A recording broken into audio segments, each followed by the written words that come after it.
नमस्कार, आप देख रहे हैं इंडिया न्यूज। आपके साथ मैं हूं रचना। चलिए शुरुआत करते हैं सुपरफास्ट 100 की। आपके साथ मैं हूं राजीव। शुरुआत करेंगे बड़ी खबर से।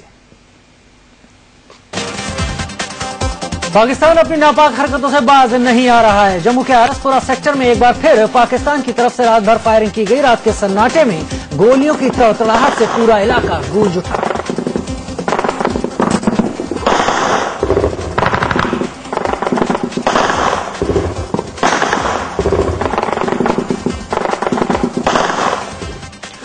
आरसपुरा सेक्टर में पाकिस्तान की तरफ से 25 बीएसएफ चौकियों को निशाना बनाकर फायरिंग की गई, जिसका भारतीय सैनिकों ने मुंहतोड़ जवाब दिया। फायरिंग से इलाके के लोग दहशत में हैं। ताजा फायरिंग में किसी के हताहत होने की खबर नहीं है। पाकिस्तान ने अंतर्राष्ट्रीय सीमा पर मोर्टार भी दागे। पाकिस्तान की ओर से पिछले कई दिनों से लगातार सीजफायर का उल्लंघन किया जा रहा है, जिसमें भारतीय सेना के जवान समेत कई स्थानीय नागरिक जख्मी हो गए।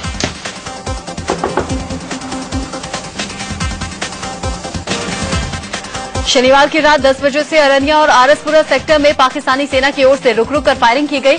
AK-47 से फायरिंग के साथ साथ मोर्टार से गोले भी दागे गए।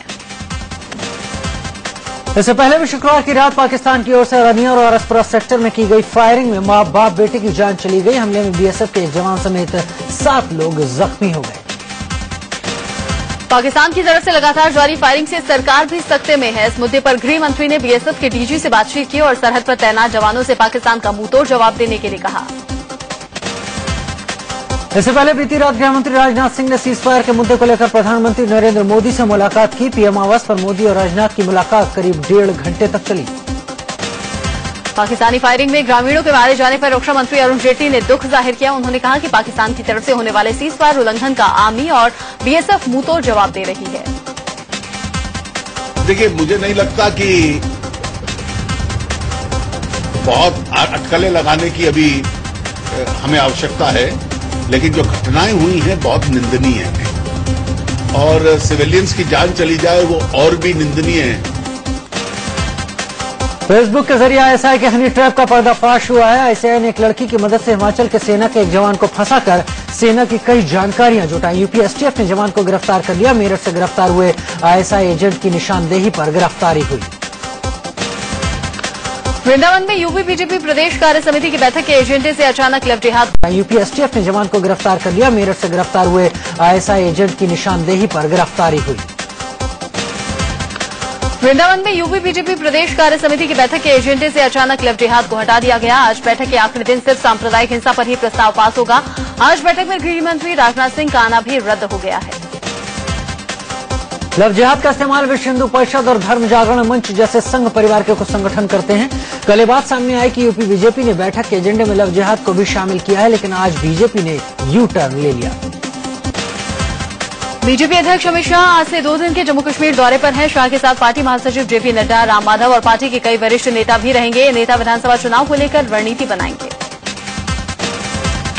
87 विधानसभा सीटों वाले जम्मू कश्मीर में BJP बहुमत लाने की रणनीति बना रही है, जिसे मिशन 44 कहा जा रहा है और इसी पर अमित शाह रणनीति बनाएंगे। कल शाह की कठुआ में रैली है, जहां कांग्रेस के पूर्व सांसद लाल सिंह BJP का दामन थामेंगे। साईं विवाद को लेकर छत्तीसगढ़ के कवर्धा में आज से 2 दिवसीय धर्म संसद शुरू हो रही है। इसमें शिरडी साईं ट्रस्ट के शामिल होने को लेकर असमंजस है। धर्म संसद में चर्चा होनी है कि साईं भगवान है या नहीं और साईं की पूजा होनी चाहिए या नहीं। कवर्धा में धर्म संसद में शिरडी के साईं के ट्रस्ट के किसी भी नुमाइंदे के शामिल नहीं होने से साईं पर होने वाली बहस एक तरफा हो सकती है। द्वारका पीठ के शंकराचार्य स्वामी स्वरूपानंद सरस्वती ने धर्म संसद में आने का न्योता शिरडी साईं ट्रस्ट को दिया था। एक और किताब UPA सरकार और कांग्रेस की फजीहत करा सकती है। किताब पूर्व CAG विनोद राय ने लिखी है। टाइम्स ऑफ इंडिया को दिए गए इंटरव्यू में राय ने खुलासा किया है कि कोलगेट और कॉमनवेल्थ गेम्स घोटाले को लेकर उन पर काफी दबाव था। पूर्व कैग विनोद राय ने खुलासा किया कि UPA के नेताओं ने उनके ऊपर कोलगेट और कॉमनवेल्थ गेम्स घोटाले में कुछ नामों को हटाने के लिए दबाव डाला था। हालांकि विनोद राय ने उन नेताओं के नाम बताने से इनकार कर दिया है। पूर्व CAG विनोद राय ने कहा कि नेता मेरे घर आए और मुझे कहा कि कॉमनवेल्थ गेम्स और कोयला आवंटन की रिपोर्ट से जुड़े कुछ लोगों के नाम हटा दीजिए और उन्हें बचा लीजिए। इस काम के लिए मेरे सहयोगी ब्यूरोक्रेट्स को भी मेरे पास भेजा गया।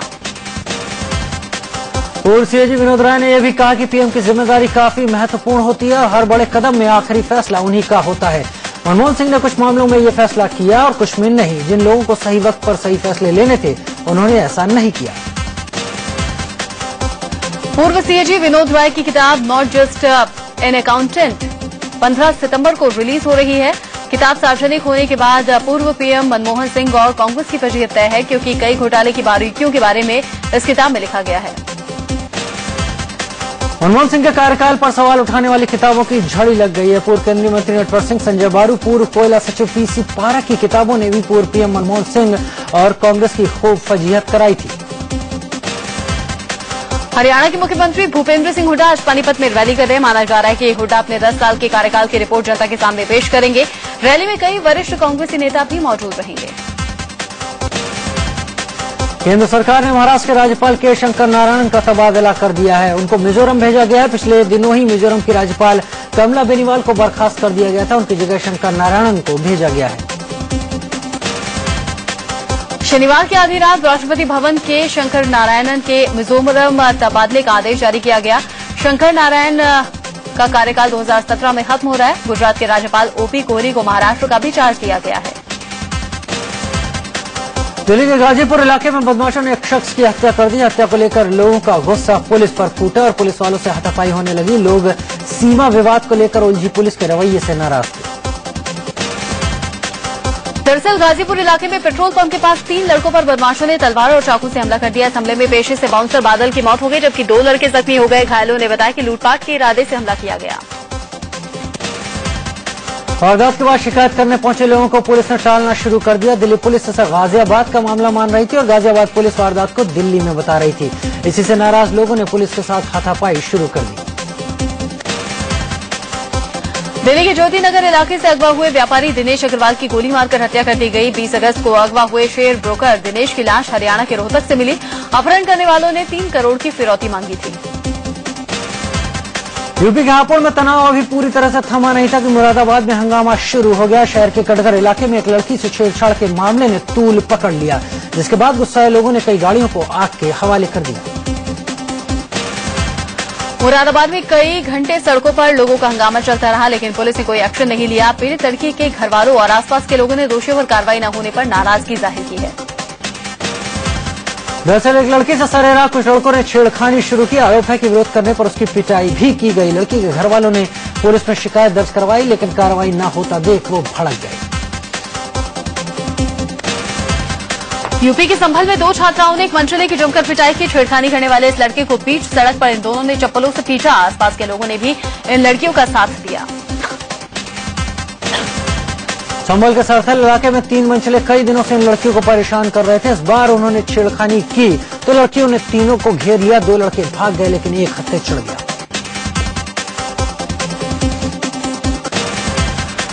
लड़कियों का शोर सुनकर आसपास के लोग जमा हो गए, जिसके बाद इन लड़कियों की हिम्मत बढ़ गई। उसके बाद इन दोनों ने पकड़े गए लड़के पर चप्पलों की बरसात कर दी। खबर पाकर मौके पर पहुंची पुलिस और मंचले को अपने साथ ले गई।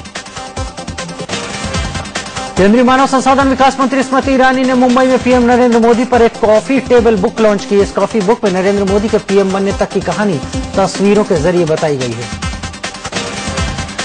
सूत्रों के मुताबिक बीजेपी अध्यक्ष अमित शाह ने फेक मेंबरशिप रोकने के लिए अलग अलग तरीकों की मेंबरशिप बुक छापने के निर्देश दिए हैं। शाह ने कहा कि युवाओं, महिलाओं और SC/ST के लिए अलग अलग रंग की बुक होंगी।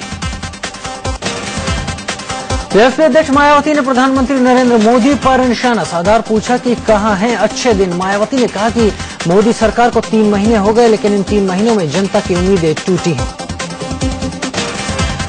मायावती ने यह भी कहा कि मोदी सरकार में देश में सांप्रदायिक तनाव बढ़ा है। उन्होंने ये भी कहा कि बीजेपी और समाजवादी पार्टी मिली हुई है। उन्होंने कहा कि उपचुनाव को देखते हुए बीजेपी यूपी में सांप्रदायिक तनाव को हवा दे रही है। नेता प्रतिपक्ष को लेकर लोकसभा स्पीकर सुमित्रा महाजन ने कहा कि सुप्रीम कोर्ट में सरकार को जवाब देना है, उन्हें नहीं। सुमित्रा ने कांग्रेस को नेता प्रतिपक्ष का पद नहीं देने को सही ठहराते हुए कहा कि कांग्रेस के पास 10% संख्या नहीं है। आम आदमी पार्टी ने बीजेपी पर आरोप लगाया है कि उनका एक नेता आज दिल्ली के किराड़ी में होने वाली अरविंद केजरीवाल की रैली में उन पर हमले की योजना बना रहा है। अपने आरोप के समर्थन में पार्टी ने एक न्यूज चैनल के स्टिंग को आधार बनाया है। स्टिंग में एक बीजेपी विधायक के करीबी लोकेश नाम के व्यक्ति ने कबूल किया कि वो किराड़ी रैली में केजरीवाल पर हमले की योजना बना रहा है। आप नेता आशुतोष ने इस मामले में दिल्ली पुलिस को वीडियो दिखाते हुए कार्रवाई की मांग की। दिल्ली की पटियाला हाउस कोर्ट ने मानहानि के एक मामले में आम आदमी पार्टी के संयोजक अरविंद केजरीवाल और मनीष सिसोदिया को 10,000 के पर्सनल बॉन्ड पर जमानत दे दी। ये केस पूर्व मंत्री कपिल सिब्बल के बेटे अमित सिब्बल ने किया था। चीन से भारी मात्रा में छोड़े गए पानी ने कल से असम में कई इलाकों में तबाही मचानी शुरू कर दी। ब्रह्मपुत्र समेत कई नदियां उफान पर हैं। नदियों के कटान से लोग दहशत में हैं। धेमाजी में बढ़ते बाढ़ के खतरे को देखते हुए लोगों ने अपने घरों से पलायन शुरू कर दिया। लोग जान जोखिम में डालकर सुरक्षित जगहों की तरफ रुख कर रहे हैं। जिले के कई इलाकों में सैलाब का कहर बढ़ता जा रहा है। अपने घरों को छोड़कर लोग जिन इलाकों में शरण लिए हुए हैं वहां भी बाढ़ का खतरा बढ़ता जा रहा है। नदियों के कटान और उफान से लोग दहशत में हैं। धेमाजी के साथ साथ नॉर्थ लखीमपुर जिले में भी बाढ़ का कहर बरपा है। लबालब भरे सुबनसिरी डैम से लगातार पानी छोड़ा जा रहा है, जिससे 150 से ज्यादा गांवों में बाढ़ का खतरा बना हुआ है। असम के धेमाजी जिले में 100 से ज्यादा गांव और करीब 30,000 लोगों पर बाढ़ का खतरा मंडरा रहा है, जबकि लखीमपुर जिले में 150 से ज्यादा गांव और 1 लाख लोग बाढ़ से प्रभावित हैं। मणिपुर की राजधानी इम्फाल में भी बाढ़ ने लोगों की परेशानी बढ़ा दी है। रिहायशी इलाकों में कई घरों में पानी घुसने से लोगों की मुश्किलें बढ़ गई हैं। अरुणाचल के कई इलाकों में हो रही लगातार बारिश से नदियां उफान पर हैं। इससे कई इलाके बाढ़ की चपेट में आ गए हैं। जिला मुख्यालय रोइंग को पूरी तरह से जलमग्न हो गया है। घरों, दुकानों से लेकर अस्पतालों तक में पानी घुस गया है। भारी बारिश की वजह से रोइंग तेजू रोड पर कई जगह बंद हो गया है। इसके अलावा रोइंग से दिबांग को जोड़ने वाली सड़क भी कई जगह से बाढ़ में बह चुकी है। नदियों में आई बाढ़ ने इन इलाकों का जनजीवन अस्त व्यस्त कर दिया है। अरुणाचल के ऊपरी सुबनसिरी जिले में बाढ़ ने भारी तबाही मचाई। बाढ़ के पानी ने कई गांवों को अपनी चपेट में ले लिया। सिपी, मेनगा, सिकिरिजो समेत कई गांवों में 200 से ज्यादा मकानों को नुकसान पहुंचा। यूपी के कानपुर में गंगा का बढ़ता जलस्तर लोगों के लिए मुसीबत बनता जा रहा है। हर घंटे गंगा का जलस्तर 1 सेंटीमीटर की रफ्तार से बढ़ रहा है, जिससे गंगा किनारे कछार में बसे दर्जनों गांवों में गंगा का पानी घुस गया है। आशंका है कि देर रात तक गंगा खतरे के निशान को पार कर सकती है। यूपी के बलिया में भी बाढ़ से तबाही मची हुई है। घाघरा की उफनती लहरों ने हजारों एकड़ फसल को निगलने के बाद लोगों के घरों को चपेट में लेना शुरू कर दिया है। सीसेट को लेकर विवाद के बीच में आज यूपीएससी सिविल सेवा की प्रारंभिक परीक्षा आज से शुरू हो गई। परीक्षा की तारीख आगे बढ़ाने को लेकर कुछ परीक्षार्थी सुप्रीम कोर्ट तक भी पहुंचे, लेकिन कोर्ट ने राहत नहीं दी थी। आमिर खान की फिल्म पीके के पोस्टर पर बवाल थम नहीं रहा। मुंबई के सिविल कोर्ट ने फिल्म के पोस्टर और प्रदर्शन पर प्रतिबंध की मांग वाली याचिका पर आमिर से 25 अगस्त तक जवाब मांगा है। नेशनल स्पॉट एक्सचेंज में 5,600 करोड़ रुपए के घोटाले के आरोपी जिग्नेश शाह जमानत मिलने के बाद कल कल्याण जेल से रिहा हुए। मुंबई कोर्ट ने उन्हें जमानत दी। जयपुर के सिटी पैलेस में आग लगने से अफरा तफरी मच गई। पैलेस के संग्रहालय में लगी आग धीरे धीरे महल के बाकी हिस्सों में फैलने लगी। फायर ब्रिगेड की 5 गाड़ियों ने काफी मशक्कत के बाद आग पर काबू पाया। दिल्ली के उद्योग नगर इलाके में जूते की फैक्ट्री में अचानक आग लग गई। आग इतनी भीषण थी कि दमकल की 30 गाड़ियां मौके पर पहुंची। घंटों की मशक्कत के बाद आग पर काबू पाया जा सका। आग लगने की वजह अभी साफ नहीं है। दिल्ली के बराड़ी इलाके में उसमें हड़कंप मच गया जब कौशिक एनक्लेव मेन रोड पर एक आरटीवी में भीषण आग लग गई। ये आरटीवी नथुपुरा से जीटीबी नगर के लिए जा रही थी। बस कौशिक एनक्लेव मेन रोड पर पहुंची तो उसमें से अचानक धुआं उठने लगा और फिर देखते ही देखते बस में आग लग गई। खबर मिलने के बाद करीब 1 घंटे बाद फायर ब्रिगेड की टीम मौके पर पहुंची। गनीमत रही कि ड्राइवर और क्लीनर के साथ उसमें सवार कुछ स्कूली बच्चे समय रहते नीचे उतर गए। नागपुर और मध्य प्रदेश की बॉर्डर पर भीषण सड़क हादसे में 7 लोगों की मौत हो गई। खेलबाद गांव के पास हाईवे पर यह दर्दनाक हादसा हुआ। हाईवे पर खड़े ट्रक पर पीछे से तेज रफ्तार कार बेकाबू होकर टकरा गई। टक्कर इतनी जोरदार थी कि कार के परखच्चे उड़ गए। हादसे में कुछ लोग घायल भी हुए हैं। हरियाणा के यमुनानगर में कल एक पेट्रोल पंप पर हंगामे और मारपीट की लाइव तस्वीरें सामने आई हैं। पूर्व मंत्री डॉक्टर कमला वर्मा के पेट्रोल पंप पर कुछ लोगों ने धावा बोला और कर्मचारियों के साथ जमकर मारपीट की। बताया जा रहा है कि कुछ दिन पहले पेट्रोल पंप कर्मचारियों का कुछ युवकों से पेट्रोल भरने के दौरान विवाद हुआ था। युवक उस समय तो चले गए, लेकिन अपने साथियों के साथ आकर इन्होंने जमकर हंगामा किया। मुंबई के वडाला स्टेशन से चेन स्नैचिंग की लाइव तस्वीरें सामने आई हैं। यहाँ एक बदमाश स्टेशन पर खड़ी एक महिला के गले से दिन दहाड़े चेन खींचकर फरार हो गया। इस घटना ने रेलवे स्टेशन पर सुरक्षा की कलई खोलकर रख दी। वडाला स्टेशन पर महिला अपनी ट्रेन आने का इंतजार कर रही थी। स्टेशन पर अच्छी खासी भीड़ भी थी। भीड़ के बीच से ये बदमाश बड़े आराम से आया और चेन खींचकर रेलवे ट्रैक पर कूदकर फरार हो गया। सुपरफास्ट 100 में फिलहाल एक ब्रेक। दिल्ली में एक बार फिर नॉर्थ ईस्ट की छात्रा से छेड़खानी और रेप की कोशिश का मामला सामने आया है। लड़की जेएनयू में पीएचडी की छात्रा है।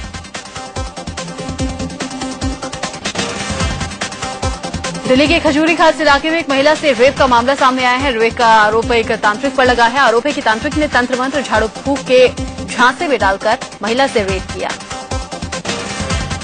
गाजियाबाद के मसूरी इलाके में एक महिला ने अपने पति और 2 लोगों पर गैंगरेप का आरोप लगाया है। पुलिस ने केस दर्ज कर मामले की जांच शुरू कर दी है। गोमती नगर थाने में तैनात एक सिपाही पर लड़की से छेड़खानी का आरोप लगा है। पीड़ित लड़की की शिकायत पर आरोपी पुलिस वाले को गिरफ्तार कर लिया गया है। रांची में राष्ट्रीय स्तर की निशानेबाज तारा शाहदेव को धर्म परिवर्तन के लिए टॉर्चर करने का सनसनीखेज मामला सामने आया है। निशानेबाज ने अपने पति पर जबरन धर्म परिवर्तन करने के लिए सिगरेट से दागने और चप्पल से पीटने का आरोप लगाया। तारा शाहदेव की शादी रणजीत सिंह कोहली से इसी साल 7 जुलाई को हुई थी। तारा ने बताया कि शादी के बाद उस पर धर्म बदलने का दबाव डाला गया। यूपी के कुशीनगर में एक महिला के मुंह पर काले पोत कर नग्न हालत में गांव में घुमाने का मामला सामने आया है। कानपुर में पुलिस ने बीएसपी के जिला पंचायत सदस्य के पति को अपनी प्रेमिका के साथ होटल में संदिग्ध स्थिति में गिरफ्तार किया। प्रेमिका के पति ने पुलिस के साथ होटल में छापा मारा था। मुंबई में एक शख्स की हत्या के आरोप में 3 लोगों को गिरफ्तार किया गया है। मरी रमन ने तीनों से ब्याज पर 15 लाख रुपए लिए थे। पैसे नहीं चुकाने पर उसकी जान ले ली गई। यूपी के बरेली में छेड़छाड़ का विरोध करने पर 2 भाइयों की हत्या कर दी गई।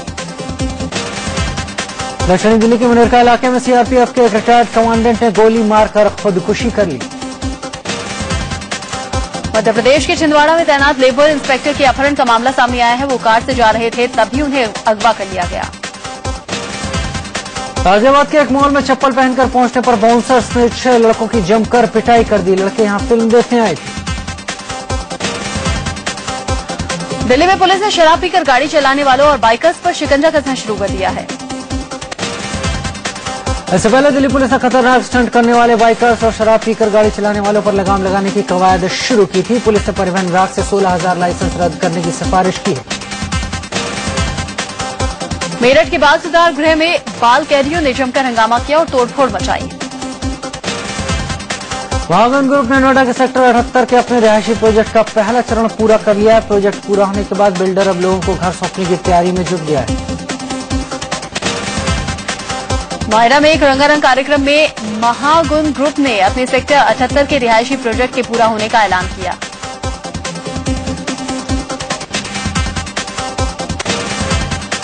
दिल्ली के प्रगति मैदान में 20वां बुक फेयर शुरू हो गया। इस बार मेले की थीम सिनेमा में साहित्य रखी गई है।